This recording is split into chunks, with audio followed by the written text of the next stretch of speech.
तीसरा श्लोक है मंगलाचरण का ही। निगम कल्पतरोर्गलितं फलं शुकमुखादमृतद्रव संयुतं पिबत भागवतं रसमालयं मुहुरहो रसिका भुवि भावुकाः। निगम कल्पतरोर्गलितं फलम। निगम कहते हैं वेद को, उसको एक वृक्ष के रूप में स्वीकार किया है। और वो भी कौन सा वृक्ष? बोला कल्पतरु। कौन सा वृक्ष है? कल्पतरु। कल्पतरु का अर्थ होता है कल्पितम संकल्पितम राति ददाती थी कल्पतरु। कल्पतरु वृक्ष के नीचे कोई भी जाके बैठ जाए और संकल्प कर ले कि मुझे ये चाहिए, तो निश्चित रूप से वो कल्पतरु उसको वो वस्तु दे ही देगा। ये उसकी विशेषता है। तो ये श्रीमद् भागवताख्य जो ग्रंथ है, ये क्या है? तो बोलते हैं उस कल्प वृक्ष का पका हुआ फल है। कच्चे फल को खाने में तो फिर भी थोड़ी झिझक होती है, होता है खाटू हसे, खबर नहीं दांत खाटा थी जाए, खाइए कि नहीं खाइए। लेकिन पका हुआ है, और वो भी आम का फल है, केरी का फल है, बढ़िया फल है। केसर केरी समझ लो। आपस में तो कीड़े लग गए इधर। अब तो आपस बढ़िया तो आती है, तो उधर की आती है, क्या बोलते हैं, रत्नागिरी की। हमारे यहाँ की जो आपस है ना, वो तो बेचारी बिगड़ गई। अपने यहाँ के दो आम बहुत बढ़िया होते हैं, एक राजापुरी और एक केसर। और भी एक है ना कोई, लंगड़ो तो बनारस का, यहाँ का क्या लंगड़ा है वो तो। हाँ, यहाँ पायरी है।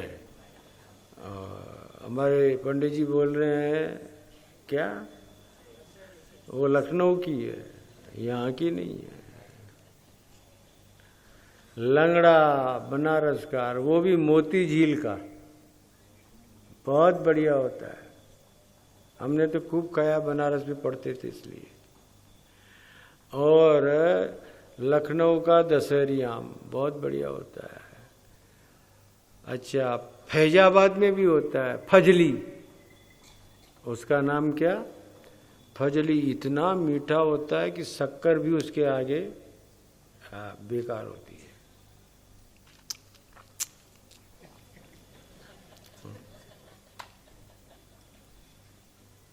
આવી ગયો તો હું શું કરું?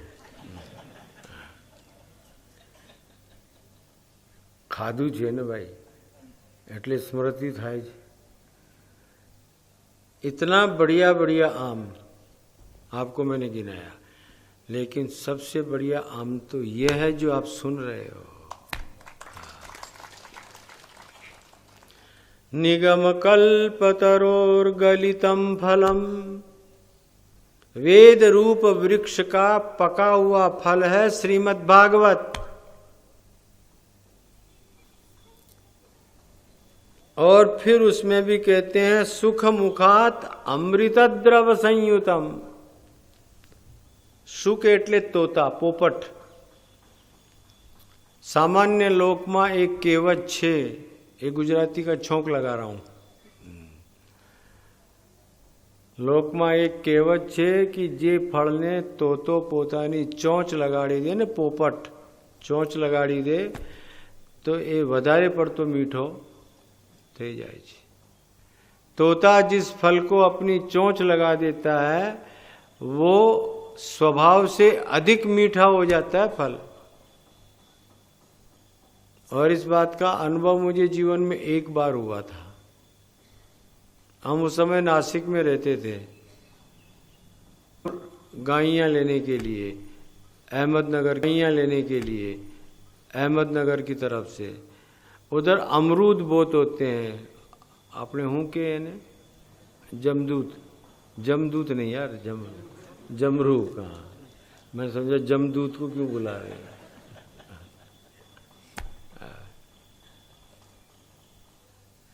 अमरूद, जमरूख, जा रहे थे मेरे साथ 3-4 लोग थे गाड़ी में, और हम लोग श्री रामपुर जाने के लिए निकले तो लोणी करके गांव आता था। वहाँ देखा सड़क के ऊपर, और टाइम भी यही था, इसी समय का 11:30-12 बजे के बीच का टाइम था। भूख लगी आई थी, तो फल बेचने वाली माताएं बैठी हुई थी बहुत सारी, ये अमरूद बेचने वाली। तो मैंने मेरे ड्राइवर से कहा जरा गाड़ी रोको। अच्छा देखो, जब भूख लगती है ना तब ऑर्डर नहीं होता है, ए जा ले आओ, ऐसा नहीं बोला जाता है। आदमी खुद फाटक खोलता है और निकल पड़ता है। तो मुझे भी बहुत ज़ोर से भूख लगी थी, मैंने किसी और से नहीं कहा, मैं खुद ही गाड़ी से उतर गया और वो अमरूद बेचने वाली माताओं के पास में गया और मैंने कहा काय भाव दिले। वो मराठी थे तो मराठी में बोलना था, बोला थोड़ा टूटी फूटी जो आती थी वो बोल दिया। तो उसने भी बोल दिया मेरे को कि ये भाव है। मैंने कहा ठीक है दे दो, अब इस समय भाव क्या देखना, भूख देखना है। जब वो फल बेच रही थी, दे रही थी तोल के, तो एक दूसरी छबड़ी के अंदर टोकरी में और फल पड़े हुए थे। मैंने कहा ये फल कैसे हैं? तो उसने मराठी में ही जवाब दिया, ये तुम्हारे काम के नहीं है। मेरे को बोली तुमच्या कामात नाही, तुमच्या कामासाठी नाही। मी म्हटलो का बरी, का बर, मेरे काम का क्यों नहीं है? तो पहली माई बोलती है पोपटाला तोंड लावलेला आहे, पोपटानी तोंड लावलेला है, चोचलेला है। मैंने कहा रे ओ माई ये मेरे ही काम का है, तेरे काम का नहीं है। उसने मुझसे कहा कि ये तोते ने चोंच लगाया हुआ है, तुम्हारे काम का नहीं है। मैंने कहा ये काम का ही मेरा ही है, तुम मेरे को दे दे। क्या लेगी? बोला नहीं घेऊन जा। ए बुआ, बाबा को क्या बोलते हैं वहाँ? बुआ मानस, बुआ मानस, घेऊन जा। मैं लेके आया और फिर गाड़ी में जितने बैठे थे उनको पहले मैंने बिना तोते के चोंच लगाया हुआ फल दिया। मैंने कहा इसको खाओ। मैं भी खाया, उनको भी खिलाया, अच्छे थे। फिर मैंने कहा मैं अब दूसरा फल देता हूँ, उसको धो करके, और मैंने उन लोगों को भी दिया और मैंने भी खाया। मैंने पूछा ये कैसा लगा? बोला ये तो कमाल का मीठा है। मैंने नहीं बताया था कि ये पोपटानी चोचलेला है। खाली मैंने कहा कैसा लगा? बोला ये तो बहुत मीठा है। मैंने कहा आज भागवत के श्लोक का अनुभव हुआ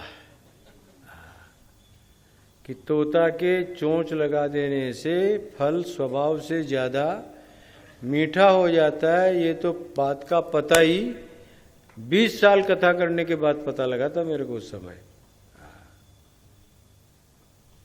तो देखो ये जो श्रीमद् भागवता के फल है, ये कैसा फल है? इसको किसने चोंच लगाई? सुखदेव। सुखदेव यानी सुख यानी तोता। इसको मैं अपनी भाषा में तुमको बोलूं तो ऐसा बोलो, सुख तुंड, बोलो सुख तुंड संस्पर्शित अमृत द्रव युक्तम।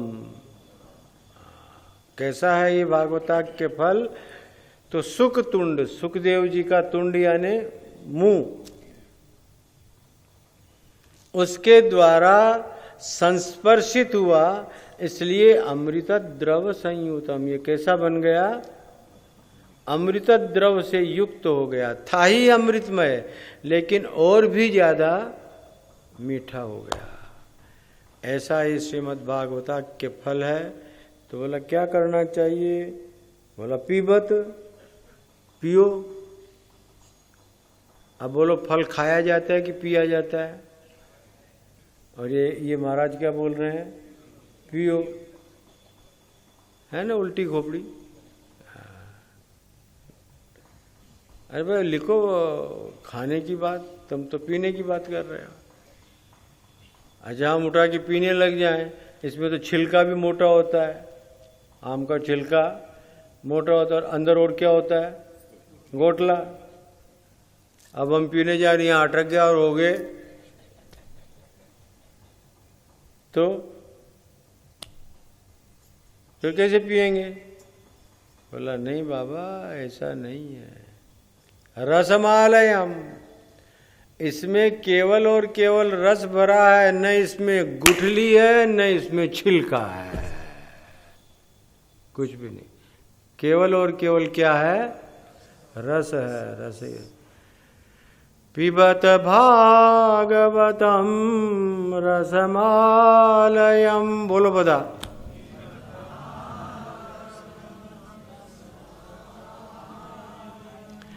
पिबत भागवतम रसमालयम।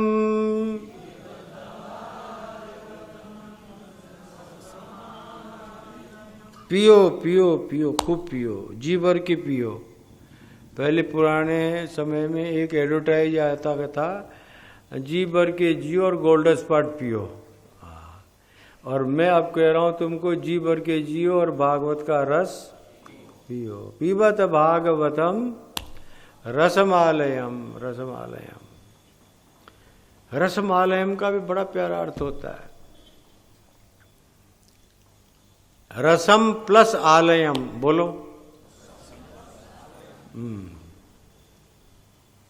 इसमें अनुस्वार का लोप कर देंगे और अकस सवर्णे दीर्घ व्याकरण का सूत्र है, उससे दीर्घ कर देंगे तो ये रसालय बन जाएगा। ये क्या बन जाएगा?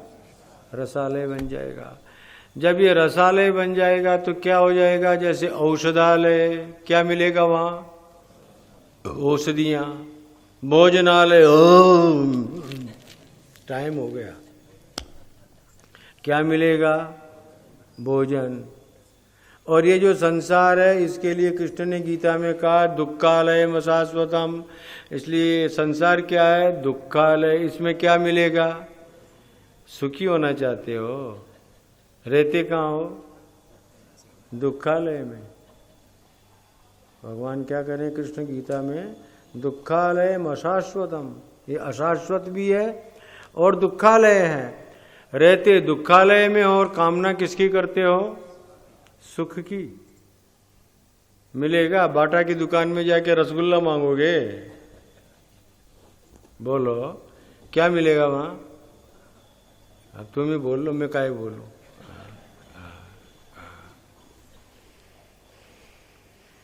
दुखालय, ये दुखालय। लेकिन भागवत क्या है? तो रसालय। ये क्या है? रसालय। इसमें रस ही रस भरा पड़ा है। तो बोलो, रस खाने की वस्तु है कि पीने की? तो फिर व्यास जी महाराज ने कहाँ गलत लिखा? ठीक ही तो लिखा। पिबत भागवतम रसमालयम, पिबत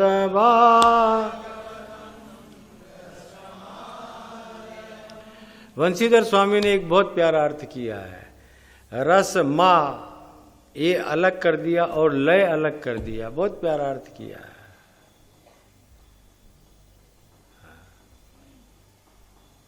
रसो वही स, रस शब्द का अर्थ करते हैं रसो वही स ब्रह्म। रस क्या है? ब्रह्म है, साक्षात ब्रह्म है। रसघुंगेवायम लब्ध्वा आनंदी भवति। और इस रस को प्राप्त करके जीव आनंद को प्राप्त कर लेता है। और ये करवाता कौन है? तो माँ, रस माँ, माँ सरस्वती, माँ।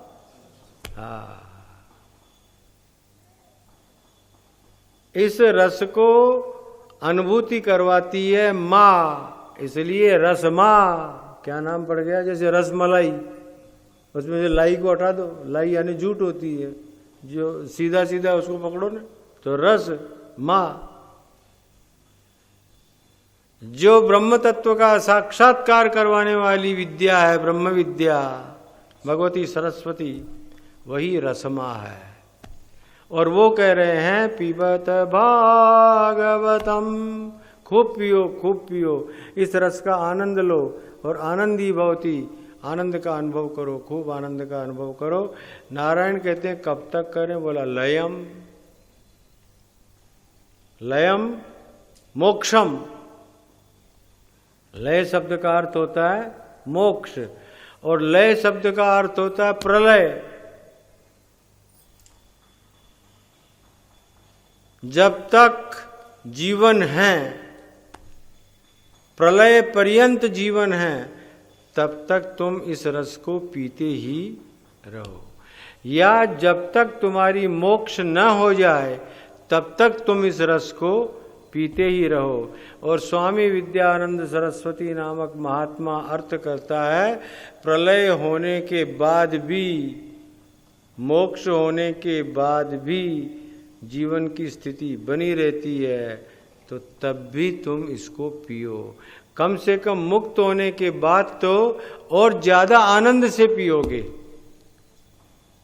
मुक्त होने तक भी कामना है कि मैं मुक्त हो जाऊं,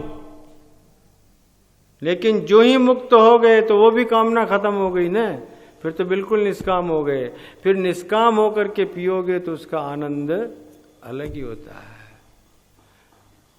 द्वैतम मोहाय बोधात प्राक प्राप्ते बोधे मनीषया भक्त्यर्थम कल्पितम द्वैतम अद्वैतादपि सुंदरम।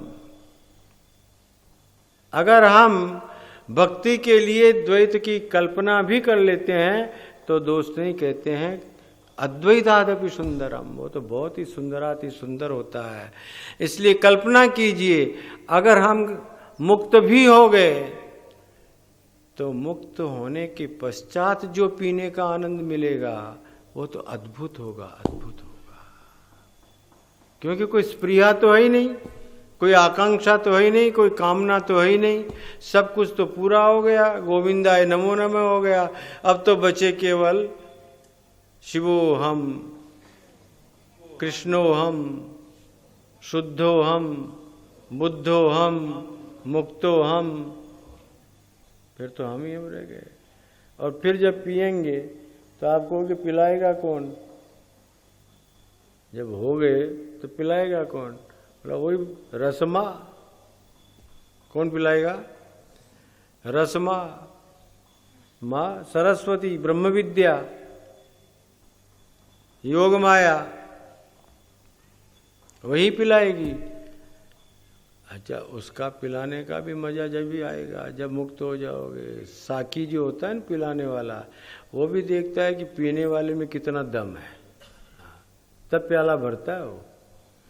अगर कोई ऐसा ही हेरा गेरा नतु केरा प्याला लेके बैठ गया और ऐसे ऐसे हिलाने लगा तो वो समझ जाती इसमें कोई दम, हाँ, क्योंकि ये तो पीता कम और गिराता ज्यादा है। लेकिन जिसने साक्षात्कार कर लिया, जिसने अनुभूति कर लिया, जिसने पा लिया, उसका प्याला तो खूब प्रेम से भरती है माँ सरस्वती और कहती पियो पीबत भागवतम। इस भागवताख्य रस का तुम पान करो, तुम्हारा जीवन कृतार्थ हो चुका है, तुम मुक्त हो चुके हो। इसलिए श्रीमद् भागवत के 6ठे स्कंद में एक बहुत अच्छा प्रसंग आएगा जिसमें कहा गया मुक्ता नाम अपि सिद्धा नाम केचिन नारायण परायणा। मुक्त हुए लोगों में से भी कोई ऐसा होता है जो भगवत भक्ति परायण होता है। तो मुक्तात्माओं के लिए भी श्रीमद् भागवत बहुत ही अच्छा है, खूब पीना चाहिए।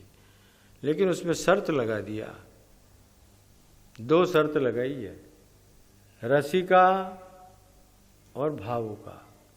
आपको रसिक भी होना पड़ेगा और भावुक भी होना पड़ेगा। अगर आप रस के रसिक नहीं हैं, रसज्ञ नहीं हैं, तो आपको अनुभूति नहीं होगी। इसलिए रसिक तो होना पड़ेगा। पत्थर दिल लोगों का काम नहीं है ये नरम दिल लोगों का काम है। शिकवा है तो मुझको खुदा तक से गिला है, गिला है तो मुझको खुदा तक से गिला है।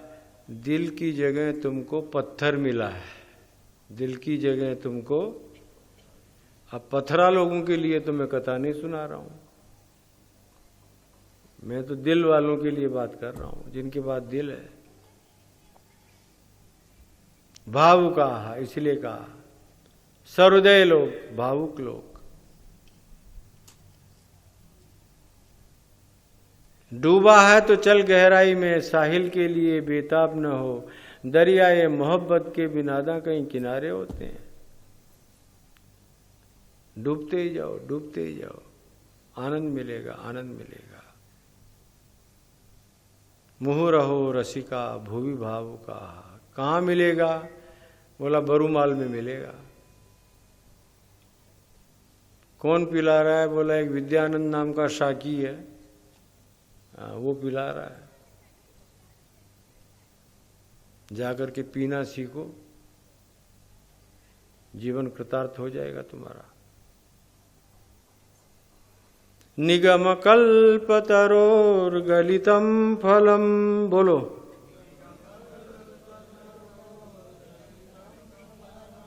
शुकमुखादमृत द्रव संयुतम। 127 लोग बैठे हो, कुछ तो दम से बोलो, भागवते सामने लेके बैठे हो, एक श्लोक तो बोल दो। शुकमुखादमृत द्रव संयुतम।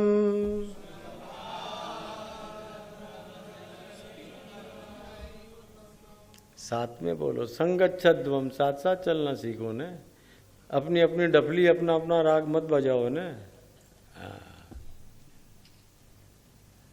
ऐसे तो देखो मेरे आदिवासियों को सुनो। पिबत भागवतम, बोलो।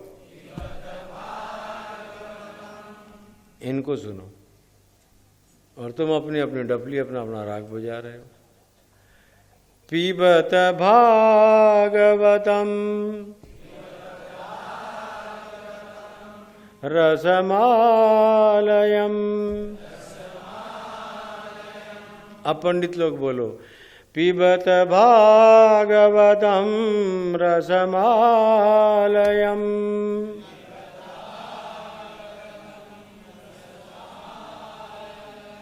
कुछ तो गाड़ी लाइन पर आई। मुहुरहो रसिका भुवि भावुका।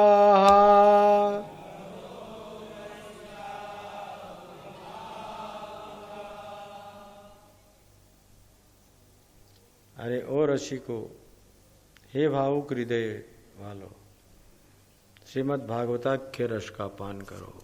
इन 3 श्लोकों के द्वारा मंगलाचरण हुआ नारायण।